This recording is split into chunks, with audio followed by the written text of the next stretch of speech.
Karena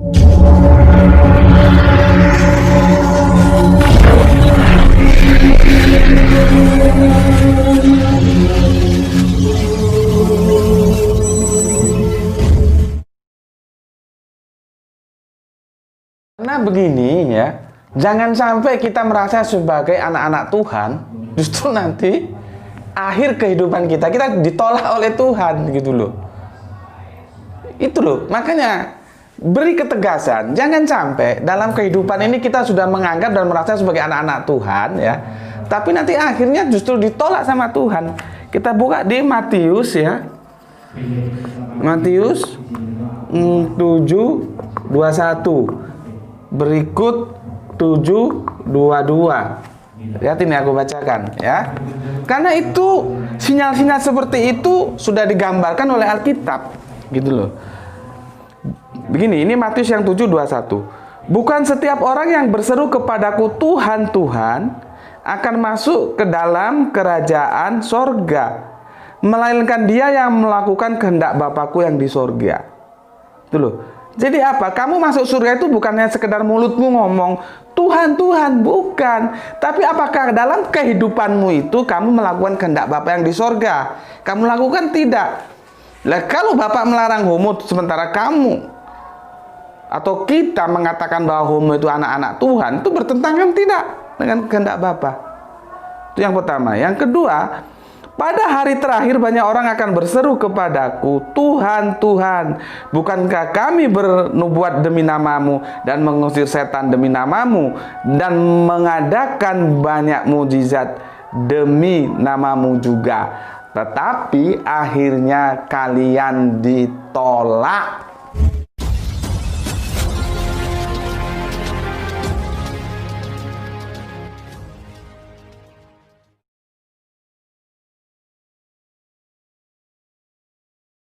Bismillahirrahmanirrahim. Assalamualaikum warahmatullahi wabarakatuh. Sebelumnya aku ucapkan terima kasih atas kehadirannya dalam kajian-kajian kita. Dan sebelum aku lanjutkan kajian ini, aku kasih sedikit info. Apabila ada suara-suara yang mengganggu, anggap saja itu bukan mengganggu, tapi menambah semaraknya kajian-kajian kita ya. Maklum di tetangga depan rumah sedang menikahkan putri tercintanya, jadi mungkin alunan irama Kebogiro ya. Temu manten tuh musik pengiringnya tuh Kebogiro ya. Karena begitulah budaya Jawa, mungkin terdengar atau masuk terekam dalam video kajian kita kali ini ya. Kita anggap itu sebuah keindahan yang lain gitu aja. Jadi nggak usah terlalu dipikir. Yang penting kalian mengerti apa yang aku maksudkan. Oke, ini tetes terakhir ini kopinya ini. Bismillahirrahmanirrahim. Ambil air putih deh di gelas yang kecil tadi ya. Di mangkoknya Bapak yang kecil. Cangkir dari termos ya. Oke, begini. Aku akan menjelaskan kepada kalian tentang sebuah materi yang bisa dibilang out of date ya. Sudah, meskipun tidak terlalu lama, tapi bisa dibilang out of date, yaitu tentang sebuah berita di mana berita itu mengatakan bahwa Bapak Paus itu merestui LGBT ya. Sebetulnya sih kalau LGBT itu kan masih beragam di dalamnya ya. Fokusnya itu tentang pernikahan sejenis atau homo lah, begitu ya. Kenapa komentarku tentang topik ini begitu lama? Karena aku harus menunggu juga. Apakah Vatikan itu merestui pernyataan Paus itu atau memberikan sebuah klarifikasi gitu loh. Karena ini memang sesuatu yang sangat fantastis fantastis yang begitu menarik ya. Bismillahirrahmanirrahim. Minum dulu. Karena apa?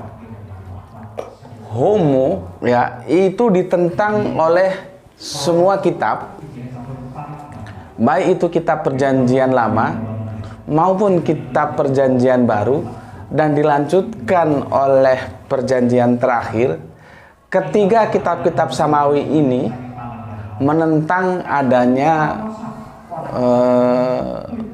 homo, ya, laki-laki dengan laki-laki. Tentunya itu mewakili, ya, jangan ditanyakan lagi bagaimana kalau perempuan dengan perempuan, ya, karena Gusti Allah Agung itu menciptakan Adam dan Hawa, bukan Adam dan Adam, bukan Hawa dan Hawa, ya. Gitu. Oke, aku lanjutkan. Aku lama menunggu, gitu ya. Ada klarifikasi nggak dari Vatikan sana, ya, tentang pernyataan Bapak Paus itu. Seperti kita tahu bahwa sekarang dunia informasi terbuka, ya, dan kita harus pandai memilih dan memilah apakah berita itu benar atau tidak adanya, gitu ya. Kemudian setelah aku menunggu beberapa waktu, ternyata apa yang disampaikan oleh Bapak Paus itu diklarifikasi, ya, diklarifikasi bahwa tidak demikian adanya. Dan dalam klarifikasi itu ternyata informasi yang disampaikan oleh berita yang kita terima tersebar di media sosial itu hasil dari wawancara video beberapa waktu yang lalu di negara Amerika Latin sana, gitu ya. Berikutnya, kenapa aku tetap memberikan katakanlah tanggapan, ya, tentang kasus ini, karena setelah diklarifikasi ternyata masih ada juga yang mengganjal tentang sebuah sebutan atau terminologi tentang anak-anak Tuhan, gitu loh. Kalau kemarin kan kita tentang terminologi lonte, ya. Nah, sekarang terminologi tentang anak-anak Tuhan. Bagaimana cara kita memahami terminologi ini, gitu loh. Ya, aku jadi ingat beberapa waktu yang lalu, seperti di video yang sudah aku unggah 2 kali, bahwa aku menunggu seseorang yang menjanjikan dan sudah memberikan proposal, ya, kepadaku, dan demi lancarnya diskusi itu aku iyakan semua proposalnya, aku terima tanpa syarat, yang penting jadi diskusi. Ternyata dibatalkan sepihak karena ada janji yang diingkari. Dulu kesepakatannya bahwa diskusi itu diadakan langsung head to head, bukan lewat Zoom teteh bengek itu, bukan. Dan kalau itu digeser ke Zoom, aku yang tidak mau, gitu loh. Maka sampai sekarang aku sampai sekarang tetap menunggu kapan beliau mempunyai waktu untuk kita diskusi langsung head to head, ya, di darat langsung ketemu. Nah, topiknya sama, tentang anak Allah dalam perspektif Injil dan Al-Quran. Jadi hampir sama-sama lah ini, ya. Jadi aku ingat lagi peristiwa itu, dan aku sampai sekarang aku menunggu, gitu loh. Tapi belum ada jawaban, yang kita tunggulah, ya. Karena itu asik kalau kita diskusikan. Nah, terus begini, memang benar, ya, sudah diklarifikasi oleh Vatikan. Cuman seperti yang aku bilang tadi, yang seharusnya aku tidak perlu mengangkat ini menjadi sebuah tajuk dalam kajian karena sudah diklarifikasi. Namun karena menurutku ada pernyataan yang menggunakan istilahan, gitulah, ya, tentang anak-anak Tuhan yang tidak tepat, gitu loh. Seperti kemarin kita diksi tentang lonte, sekarang diksi anak-anak Tuhan itu seharusnya ditempatkan seperti apa, gitu ya. Nih, aku kasih anunya dulu, ya. Informasinya seperti ini. Nah, ini. Nampak, Le? Coba. Nih. Nampak? Nih, ya. Nih, ya. Oke, aku baca dari sini.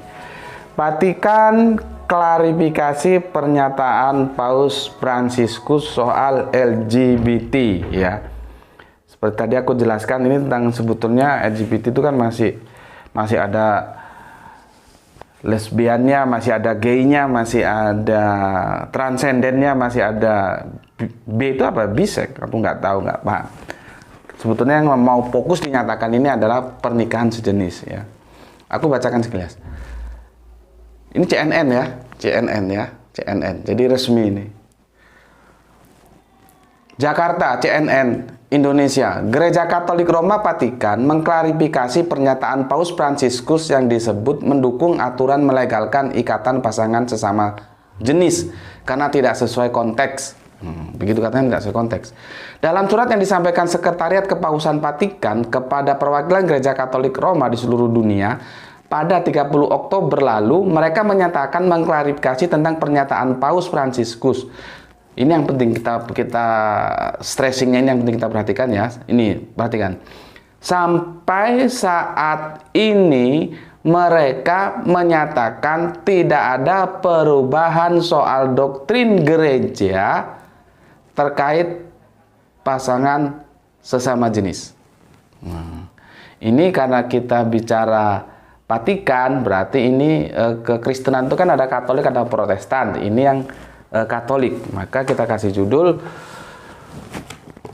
apa ya? Katolik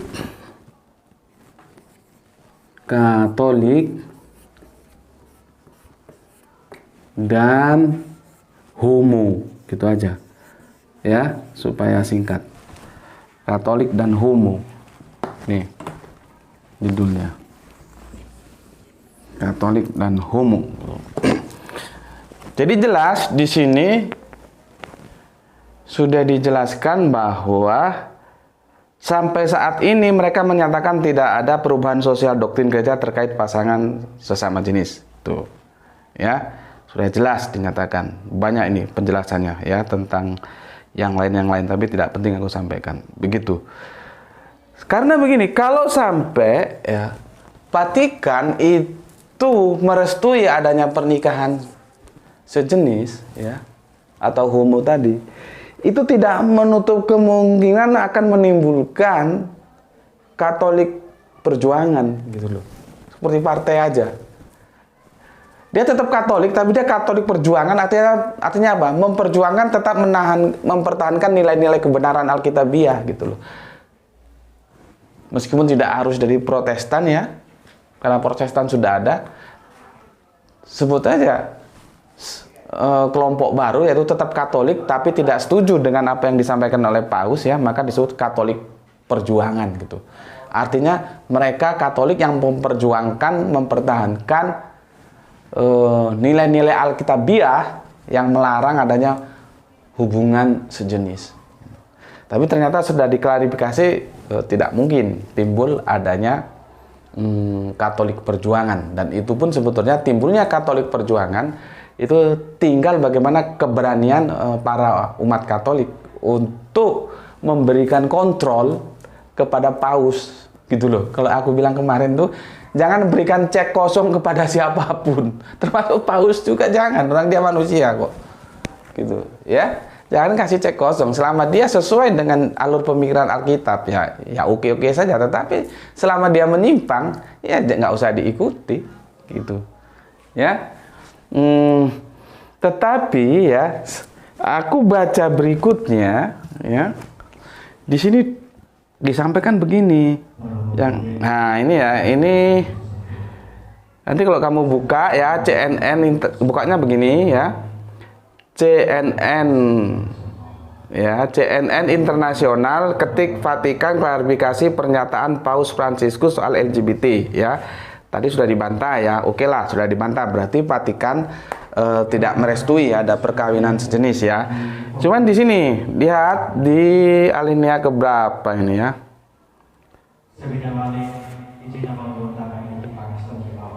Lihat juga, setelah lihat juga turun, tarik ke bawah. Terus ini ya, di dalam film dokumenter itu ya, Paus Fransiskus juga mengatakan orang homoseksual memiliki hak untuk berada dalam sebuah keluarga. Aku kira tidak ada masalah di situ ya. Nah, ini yang jadi masalah. Mereka adalah anak-anak Tuhan dan memiliki hak atas sebuah keluarga. Di sini yang bermasalah. Ketika dia disebut anak-anak Tuhan itu bermasalah. Gitu loh. Kalau dikatakan mereka memiliki hak atas sebuah keluarga, oke lah, nggak ada masalah. Tapi hati-hati menggunakan terminologi sebuah diksi yang itu menjadi, katakanlah sebuah patokan-patokan dalam teologis, harus hati-hati. Gitu. Bagaimana seseorang yang homoseksual bisa disebut anak-anak Tuhan? Meskipun ada pembelaan di sini ya, kita baca terusnya ya. Pernyataan itu lantas ditafsirkan bahwa Paus Fransiskus mendukung pernikahan pasangan sesama sejenis dan membentuk keluarga. Nah, ini yang sudah dibantah tadi ya, tidak. Tetapi kenapa homo itu kok disebut anak-anak Tuhan? Itu yang menjadi diskusi kita saat ini, dan itu pun diklarifikasi lagi ya. Sebentar, aku cari di sini. Pernyataan itu lantas ditafsirkan ya bahwa Paus Fransiskus mendukung pernikahan pasangan sesama sejenis dan membentuk keluarga. Titik. Itu sudah ditolak ya. Nah, sekarang yang begini. Tidak ada yang harus dibuang atau dibuat sengsara karenanya. Oke. Pernyataan itu lantas ditafsirkan. Nah, ini ditafsirkan lagi sebagai pembelaan terhadap pernyataan Paus terhadap homo yang disebut anak-anak Tuhan. Bahwa Paus Fransiskus mendukung pernikahan sesama jenis dan membentuk keluarga. Pernyataan itu lantas ditafsirkan bahwa Paus Fransiskus mendukung pernikahan pasangan sejenis dan membentuk keluarga. Nah, jadi kacau dia. Kacaunya apa? Semua main tafsir, gitu loh. Bias, tidak jelas, sehingga kalau dalam negosiasi politis itu kalimatnya itu bersayap, gitu loh.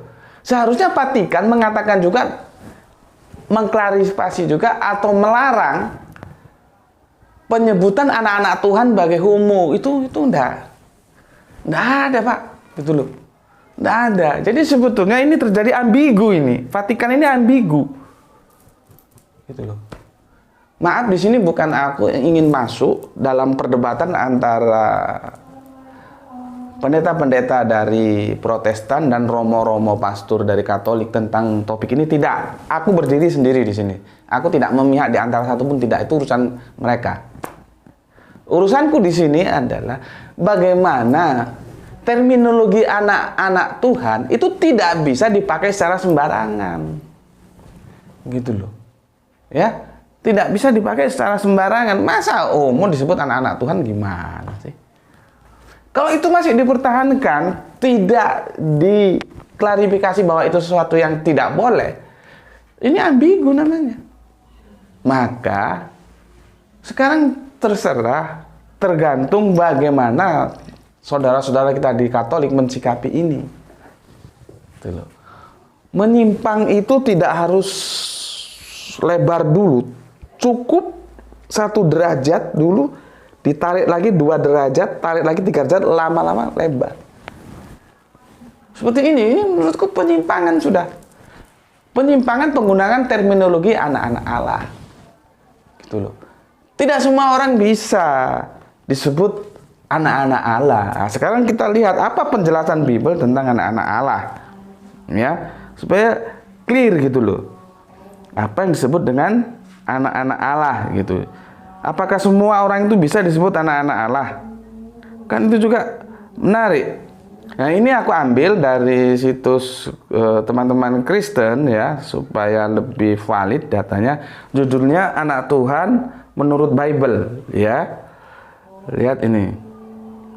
Ini panjang ini uraiannya, aku ambil yang singkat saja ya. Nih. Yang dimaksud anak dalam ayat-ayat tersebut ialah mereka yang dikasihi oleh Tuhan. Nah, clear kan? Yang disebut anak-anak Tuhan itu adalah mereka-mereka yang dikasihi oleh Tuhan. Artinya apa? Mereka yang hidup dalam aturan Tuhan. Ya, kita tahu homo dikutuk dalam 3 kitab suci. Perjanjian lama, perjanjian baru, dan perjanjian terakhir. Semua mengutuk. Lalu bagaimana seorang yang melakukan aktivitas homo dalam sebuah kehidupan, dalam membawanya dalam sebuah rumah tangga, disebut anak-anak Tuhan? Kan jadi kacau. Kan jadi kacau. Ya itulah yang ada, informasi yang aku terima, aku bagikan kepada kalian ya. Maka seharusnya lah ada sebuah ketegasan bagaimana posisi Vatikan mensikapi homo ini, pernikahan sejenis ini. Ya. Oke, itu aja dulu karena juga mau ada acara resepsi itu sudah dimulai dengan sebetulnya sudah ada dimulai kajian-kajian Al-Quran ya, sudah mulai diawali acaranya ya. Aku tutup sampai sini dulu kajian kita. Kesimpulannya, bagaimana Vatikan itu seharusnya jangan menggunakan pernyataan bersayap dalam menentukan homo ini status hukumnya bagaimana. Itu yang pertama. Yang kedua, kalau ini tetap dipaksakan, maka tidak menutup kemungkinan adanya nanti, yaitu yang aku sebut tadi, Katolik perjuangan, di mana mereka adalah kelompok Katolik yang berjuang mempertahankan nilai-nilai Alkitabiah. Kenapa demikian? Karena apabila pasangan homo itu disebut anak-anak Tuhan, itu tidak Alkitabiah, justru bertentangan dengan Alkitabiah. Itu dulu dari aku, sampai ketemu lagi. Assalamualaikum warahmatullahi wabarakatuh. Karena begini ya, jangan sampai kita merasa sebagai anak-anak Tuhan, justru nanti akhir kehidupan kita ditolak oleh Tuhan gitu loh. Itu loh, makanya beri ketegasan. Jangan sampai dalam kehidupan ini kita sudah menganggap dan merasa sebagai anak-anak Tuhan ya, tapi nanti akhirnya justru ditolak sama Tuhan. Kita buka di Matius ya, Matius 7:21 berikut 7:22. Lihat ini aku bacakan ya. Karena itu sinyal-sinyal seperti itu sudah digambarkan oleh Alkitab gitu loh. Begini, ini Matius yang 7:21. Bukan setiap orang yang berseru kepadaku Tuhan, Tuhan akan masuk ke dalam kerajaan sorga, melainkan dia yang melakukan kehendak Bapakku yang di sorga. Itu loh. Jadi apa? Kamu masuk surga itu bukannya sekedar mulutmu ngomong Tuhan, Tuhan, bukan. Tapi apakah dalam kehidupanmu itu kamu melakukan kehendak Bapa yang di sorga? Kamu lakukan tidak? Lah kalau Bapak melarang homo sementara kamu atau kita mengatakan bahwa homo itu anak-anak Tuhan, itu bertentangan tidak dengan kehendak Bapa? Itu yang pertama. Yang kedua, pada hari terakhir banyak orang akan berseru kepadaku, Tuhan, Tuhan, bukankah kami bernubuat demi namamu dan mengusir setan demi namamu dan mengadakan banyak mujizat demi namamu juga? Tetapi akhirnya kalian ditolak. Itu loh. Maka dari itu pesan dari aku, beri ketegasan. Jangan berikan pernyataan-pernyataan bersayap, karena ini hukum Tuhan, hukum Allah yang nggak bisa dipermainkan. Begitu ya. Oke, terima kasih.